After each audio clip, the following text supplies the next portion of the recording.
This is Ed in San Diego, California, and today is August 9, 2022, and it's just about 11 a.m. here in sunny San Diego. And our special guests today are two terrific people and really smart in business.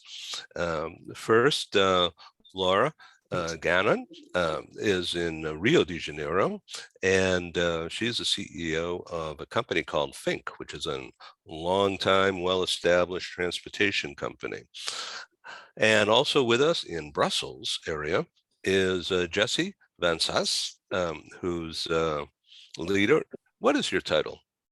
It's Secretary General, apparently, which is a very it looks like a very important word to me. People think I'm part of a federation, which I am, of course. But the leader of the FIFA, the Football Federation, is a Secretary General. The UN has a Secretary General, so it looks very important. But I'm just doing daily management. Well, welcome. And so today we're going to talk about the summer busy season. It's just about over, but in some areas it's still continuing. And the importance of moving goods, moving transport, household goods in the world of global mobility. And then we're going to talk as well about the Brazilian economy. And then we're also going to talk about FIDI and quality certifications and the FIDI vision. Now, I remember FIDI from like 20 years ago when I was able to attend at one time. And it was really just a first-class event. The people from around the world being so friendly with each other. God, it was like promised land. And so it's still that way, Jesse, isn't it? It is, I think, the nature of our business. And Laura, you are a mover, and I used to be a mover myself. But sometimes your agents around the world, the other movers, sometimes they're your customer, sometimes they're your supplier, sometimes they're your competitor. So that means whoever is your enemy today, in business at least, may be your friend tomorrow. So this is the way you behave as well. So when you come to FIDI, and you've experienced that as well, it's like coming to a big family. People love to see each other all the time. So it's absolutely a big family. And we do try to do it in a classy way, which is a typical FIDI way, I think. So do you actively seek new members once they're qualified?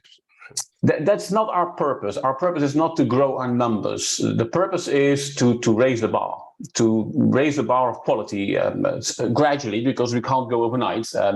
If I speak to our project manager for our quality program, and if he would have his way, we'd have a fantastic quality certification program, maybe 20 members left in the end. That's not the purpose. So we want to make sure that we raise that bar gradually to make sure that we take our current membership with us. And if we add a few, so be it. As a matter of fact, when FIDI imposed its quality certification on its membership, meaning it's mandatory, that's about 20 years ago, we went from 800 members to 500 members overnight. And we knew that would happen. Now we're at a good 600, so we're gradually growing. But again, growth is not our purpose. We want to just raise the bar. Yeah. So Laura, give us a quick overview of people who aren't familiar with you personally, about yourself, and you've been with FINK a long time. Yes, a very long time. Well, I have been with FINK for 33 years. Oh my God! Already, yes. You must have been a teenager. Oh, thank you. And FINK is a company that is almost a century old. We're going to celebrate 100 years in 2024. And what is incredible, and what I love very much about the FINK group, is that it can unite traditional, quality, responsible administration with innovation. The FINK group is always innovating, but never losing the personal touch and the main objective in all that we do, customer satisfaction. So it's going to be 100 years crisis in Brazil, because Brazil has always something going on. That it's a solid group. We have diversified in several types of activities in logistics. and in relocation and international mobility. And I'm very proud to be part of FINK. That's And really nice. very important, I have to say, I am even prouder to be the current president of FIDI Global Alliance, Yeah, which cool. is a great honor to be able to work with Jesse. He's very humble. I have to correct his words. He's very important for FIDI. You are my boss, Laura. You know that right now. It's just for a year. I do agree, but you're my boss. It's a temporary boss. Temporary boss, forever friends. Let's talk true, about for a long time. technology. Let's talk about technology. So for an online company like FINK, how are you finding applications of technology? Is it being welcomed? Absolutely. We are paperless. The very last thing that we are still not paperless in all our operations is the inventory, which we are now soon to implement our new app. We have a very strong IT division with developers, because in our group, we have, as I said, other activities. So we have port operation, we have customs bonded terminals, and we have an IT division that works for all the group. And so we are very much digitalized already. And our last thing is the inventory, which is almost ready. And this is something that I think is very important that FIDI is also doing, is like Jesse said, the FAME certification is much more than just a quality certification. Is a tool that FIDI offers its memberships to push the industry or the membership forward. And one of the things that we are now very focused in is digitalization. And then, of course, as a result, cybersecurity as well. And then sustainability, because they are all linked together, right? So let me ask you Absolutely. about technology, Laura, just for a sec here, just to bring closure to this side of it. Does the technology app that you're talking about, is it used in survey of what's being going to be moved, going to be shipped? So everything is tech, not paper. Yes, right now we have a system that was developed in-house for us. It's called FINK, and it's all connected. So from the moment that you schedule a survey to the end of the operation, it's all in the system. So the app of the survey is real time with the management system in the office. So we are in the office or anywhere in the world, we are looking at the system either on our iPhone, a tablet, or a computer, and we know exactly the moment each surveyor starts a survey, and we can see as the items are being added, as measurements for artwork are being input in the system. Everything is real time until the moment that the customer signs on the tablet and the survey is finalized. At this very moment, our team, our pricing team in the office gets a cost calculation for the whole move with the suggested margin or taxes, everything ready. So he will know, depending on the customer at the time, if he wants to lower a little bit the price, he reviews, obviously with the human knowledge of the market at the moment.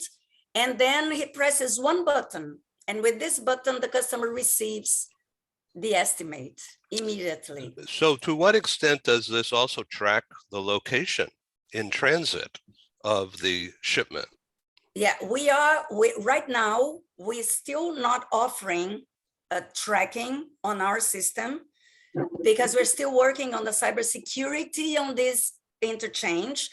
And additionally, the truth is that with our old system that we used until recently, we had it and nobody wanted to receive the password and the ID. They want to call.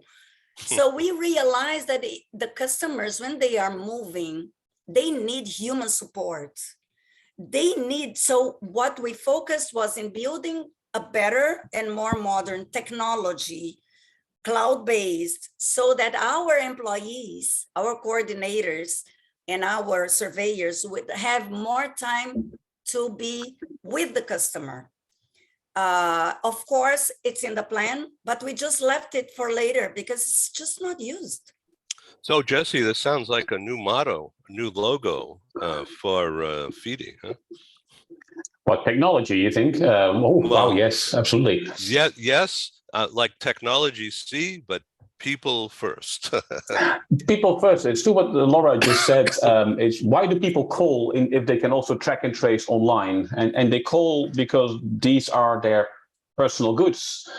It's not just a iPhone you've ordered, which you want to track where it's already on the way to your home. These are your personal goods, and this is your stuff that you've been born with. And that's a lot of value to yourself as the one who moves, but has no value to anybody else usually. Your furniture is, I'm sure it's nice, Ed, but probably I don't want to have it somehow because I got my own furniture and my own stuff. It's our own stuff. So people are very emotionally tied to it somehow. And therefore, this business, this moving business, and particularly the physical move, is a very important part in an expatriation of a person from one country to another. It's when it gets very tangible. As a matter of fact, if you look at during COVID times where everybody was in lockdown, all the elements, all the supply chain for global mobility for expats could be done from a distance, could be done virtually, except one thing, the moving of their stuff. This is when real people came into the house, and it became very tangible at that time. And therefore, the move has been there for decades and decades, obviously, and therefore a very important part. It's when the move really starts, and when the movers get in. That's when they see it happening. And people get emotional about that, and then they want to call. They don't want some fancy app. They want to give a call and speak to someone nice who tells them, don't worry, your goods are right here, or they're on the water, and they're about there, and they will arrive at that time, etc., etc. That's what really comforts them somehow. And you can feel that when, we've received the most amazing compliments on the quality form, that the customers can just, mark excellent, good, reasonable, whatever. But Laura's frozen a bit. Yeah. But they try to write correct that. some time to them. Yeah. Could you just repeat that because you froze up right in the middle of it? Oh, I'm sorry. I'm saying that actually we can see the importance of the human contact with the customers. When we read the quality form, they can just choose the rating, like multiple choices, but they usually write a long paragraph, sometimes a letter, thanking us for our job, because it's very emotional. It's very emotional, especially when you're talking international. Yeah, from the heart. Yeah, right, Jesse? Yeah, absolutely. But that doesn't mean that it all should be about emotions. And sometimes you need to measure stuff as well. And that's why FIDI, just what you said as well, we're very much focused on digitalization of our industry because it badly needed. Obviously, it makes sense somehow. And we do get some pushback from time to time from our movers saying, well, it has been going well for years. Why do we need to go digital if our paper files have worked for many, many years? And I like to give the example that suppose you go into a lockdown again next week for some, God forbid, you will go back to a COVID lockdown. Do you think it's acceptable that your customer will call you and that you tell the customer, I'm sorry, I can't see your file right now because I'm at home? That is no longer acceptable these days. You should be able to go online and check where the shipment is or what customs clearance is going on, et cetera, et cetera. So we need to start working on this. And like Laura said, we use FAME, our quality certification, as a vehicle to lift the membership to a certain level where we want them, where we think it makes sense. And that doesn't make us very popular from time to time, I have to admit. When we brought in data protection 7 years ago, we knew GDPR was going to happen 7 years ago, right? It was in being prepared. We knew that, so we brought it in 7 years ago. And everybody told us, why are you doing that? You're just annoying us. It will never work. It's not going to be valid over here. And nowadays, it's so bread and butter for everybody. We all know this is what you need to have. But we did that already 7 years ago. similar to cybersecurity now, we need to bring this in now and make sure that people have processes to make sure that they can deal with problems around cybersecurity. And that's something that the customer wants, the corporate customer certainly will want as well, but also your business needs that to protect yourselves from all those people who try to take money from you somehow. Yeah. So are you finding this also, I mean, just to zero in here for a second, in areas, I don't have any issues with anybody or anything. I just want to name a couple of places like Kazakhstan. Okay. Are they techie? Are they getting into the tech?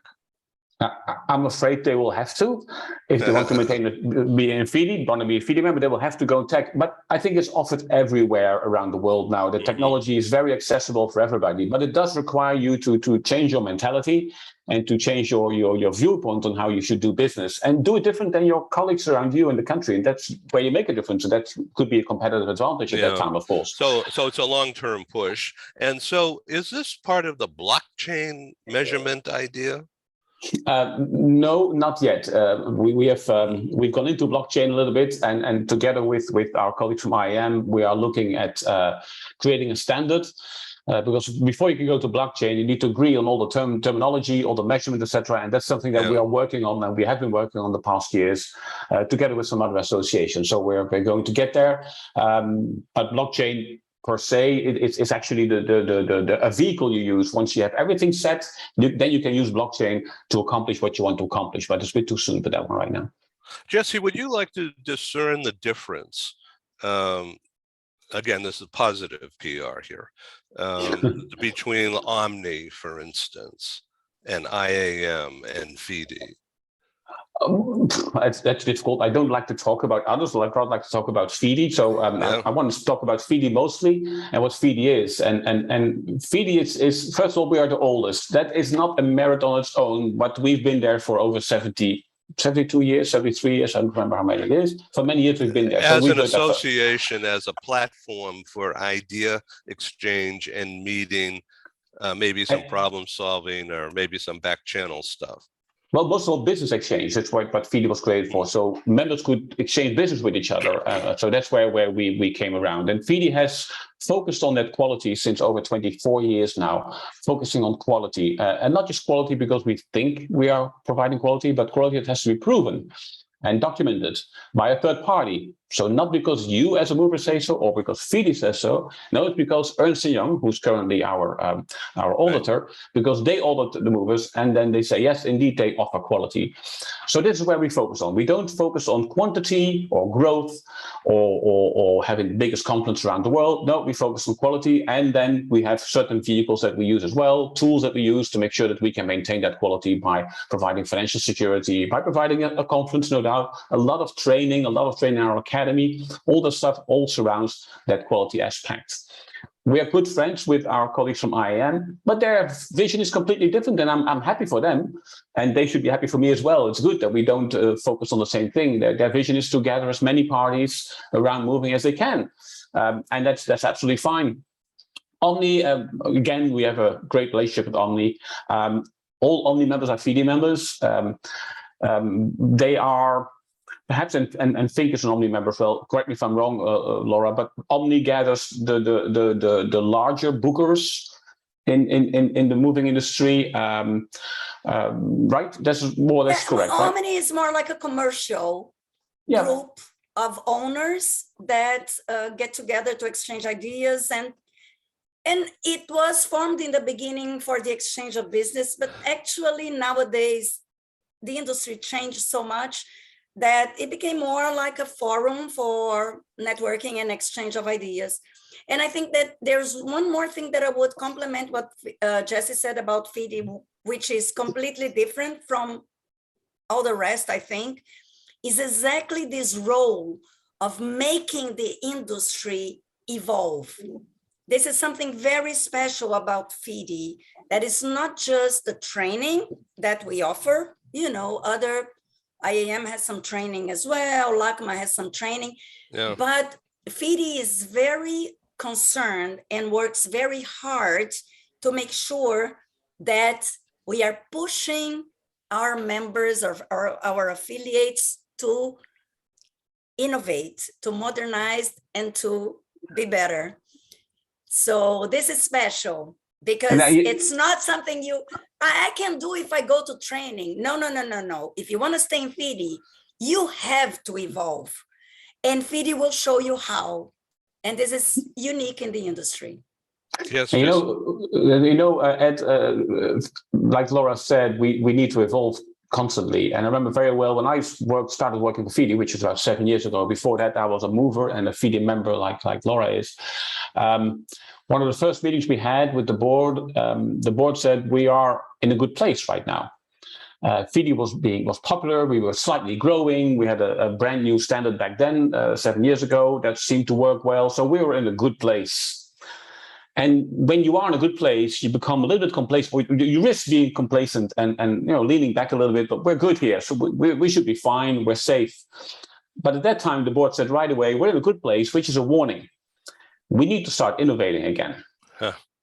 Because otherwise we get complacent, we get lazy. And right away, board said we need to change our vision and our mission, and we constantly do that. So this is again, which we've done in last year, or no, earlier this year, we had it approved as well by our General Assembly, that we have a new vision and mission, bringing FIDI forward again, putting that evolution in there, trying to show where we want to go to with this association that's already 73 years old, but we need it to be 100 years old one day. Interesting, isn't it? And with a very strong look into sustainability. Yeah, because this is so important. What does that mean to you? Well, everything. Sustainability is, how can you survive 100 years if you're not sustainable in all that you do? And for me, this involves not just environmental actions, social actions, but diversity, equality, how you treat the people around you, how you treat everything. And I think FIDI is doing, I have to tell you that FIDI has just published such an amazing work.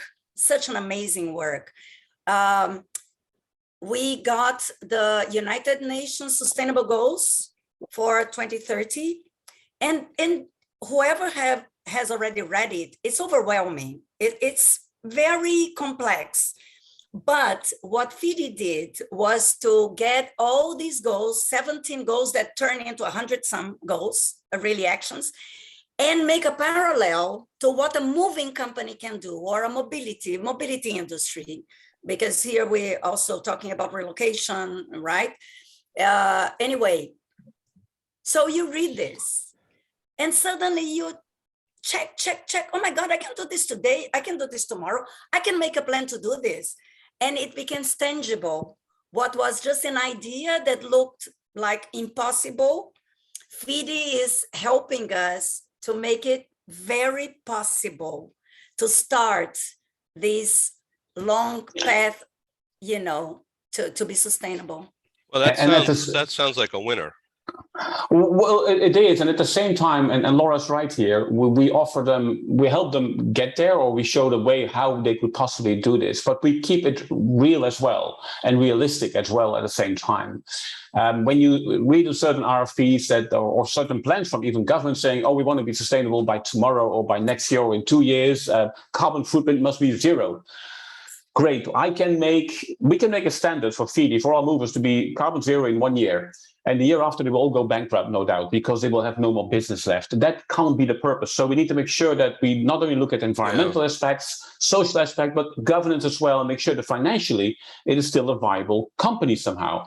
So we translate all those big statements that people have and translate them into actions you can actually do, which will make a difference, as long as you have a plan to get somewhere, and that you work with that plan. That's what you need to have. You need to have a plan somewhere. And whether it gets you in 2 years or in 10 years, great, you got to have a plan, at least. I would like to ask you to send me the link to that FIDI report, that FIDI guideline, and I'd like to look at it, but I'd also like to publish it in our online And we're doing the same thing now for DSP, so because FIDI has extended its reach a little bit in the past years, yes, from pure moving to DSP as well. So we are extending our reach. So we're doing the very same report for DSP companies, and I will send that to you as well as soon as it's ready. Well, it will be in the next couple of years. That's a guideline. Boy, that's great. Okay, as we come to a close in the next few minutes, Laura, can we discuss the economy in Rio and Sao Paulo and what's happening? No, I'm very optimistic because Good. I think that contrary to what we see normally in the media, we are, since 1995, among the 10 biggest economies in the world. We are number one in Latin America. We had 212 million people. It's a huge consumer market. And right now what we see is that despite any polarization in elections this year for president, and we have a very polarized population regarding the two main candidates, it doesn't matter because the democratic institutions in Brazil are so strong that we know we can go through all these political situations and we continue to have a strong economy. Last year, the IMF foresaw a growth in our GDP of 0.8%. But a few months ago, they have just reviewed it for 1.7%. Hey. So, yeah, and we have a GDP of $2.14 trillion. That's so terrific. It's a country that is now the most attractive, one of the most attractive places for foreign investors, because, you know, Europe is a little bit in this problem with the war nearby, the United States as well. So Brazil is like a safe harbor, and we saw the result already because in 2021, we had a record of requests from foreign companies to open in Brazil. Isn't so I'm very great? optimistic. Yeah, that's a great story. It's good. That's it's a good situation, good moment. Yeah, okay. I'd like to cover that more. Our globalbusinessnews.net wants to cover that kind of news. Okay, well, thank you, Laura Ganon from FINK and Jesse vanSass from FIDI. And I really appreciate you being on my show here, a global TV talk show. Thanks for having us, Ed. And I welcome you to come back, and let's stay in touch. We will. Take care. Thank you. Okay, have a good one. Okay, this is Ed in San Diego signing off, Jesse in the Brussels area, and Laura Ganon in Rio de Janeiro, favorite place. So one last thing, it's the people, the consumerism that's driving that growth in the economy, isn't it? I think there's this, and there's also the situation that Brazil is always neutral in this international crisis that happens here and there, and the strong economy the strong institutions that we have. Yeah, isn't that great? All right, listen, I've really learned a lot here today, and I thank you for doing this. And let's sign off and go do something else. Thanks very much. Bye-bye. Bye-bye. Bye-bye. Thank you.